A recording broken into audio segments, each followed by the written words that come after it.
Hi, everybody. Gonna peek in. I'm gonna show you today how I'm discovering what I can do with a jeweler saw and metal clay. Here is my jeweler saw. I purchased this along with a kit for metalsmithing 10 years ago. I think it probably is something you can purchase at Rio Grande. This one was made in Germany. I actually have no idea what brand this is, and it's not really marked.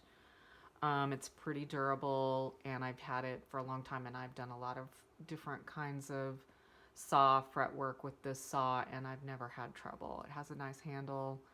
I know there are super fancy ones out there. I just don't do enough work with it to make that, to buy a new one. But when you get your saw, it will not have a blade. The blades are in different sizes, and in the jewelry world, they're called 1/0, 2/0, 3/0 sizes. Um, they're really tiny. This I use 2 and 3/0 the most, and so I have a lot of those on hand. They're easy to break when you're using them with regular sheet metal because they're so thin and the metal is so sometimes difficult to work with or hardened. But for metal clay, that will never be a problem because metal clay is so easy to cut with this. What I'm finding with the jeweler saw versus a tissue blade or a X-Acto knife is that often if you were to use those, you can crush your tube. But with this, what I found, you don't crush your tube at all because of the tiny teeth. So I don't know, it's really hard for you to see this on this camera, but on the blade, it has little tiny teeth, and those teeth run down, facing down. It will only cut up. I'm not going to run my finger along here, but you can see it's more difficult. Running it down, you're not going to cut yourself. The teeth run down. This is a 2/0 blade. It's easy to install, and you want it to have a little bit of a twang. I don't need it so tight for this project because metal clay is so soft. It really cuts easily with this setup.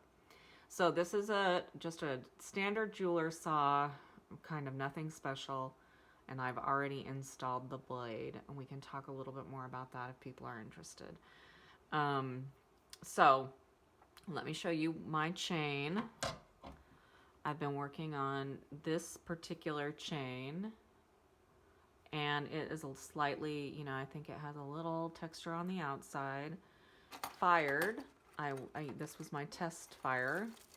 It came out like this, and really nice. So happy with how it turned out. I'm really happy with the look of this and how much fluid movement it has. This one, I'm thinking I may have cut the first couple of links a little too thick. It doesn't have the same level of movement. So I've adjusted my caliper. So what I use to mark my chain is a metal caliper with points. And I hope you can see that. The metal caliper with points, you can set it at any width that you want it to have and drag it along your section of tubing. You can use this in metalsmithing as well and give yourself a mark for cutting. It's also a great circular tool maker for metal. I've used this a lot over the years. It's just kind of like a scribe on the end. So what I've done is I've taken my tubing, open tubing on the back, and we'll talk about that in a minute, why that's open. And then I'm going to drag my caliper along the section where I want to leave a mark to line up so that when I get my saw going, I'll have an understanding. Do you see? I hope you can see that. So terrible. Lighting and all. Anyway, it leaves a tiny little mark right here. Maybe under the light. No, so much worse. Okay, so it leaves a little mark that is visible to me, and hopefully when we get down here, you'll be able to see it. One thing that you'll want to do is you'll want to line up your tubing. You've got a very kind of loose grip on that tubing. And that loose grip on the tubing is just gentle, both sides. You're gripping it so it doesn't roll. I'm going to line up my mark, and then I'm just going to move the teeth.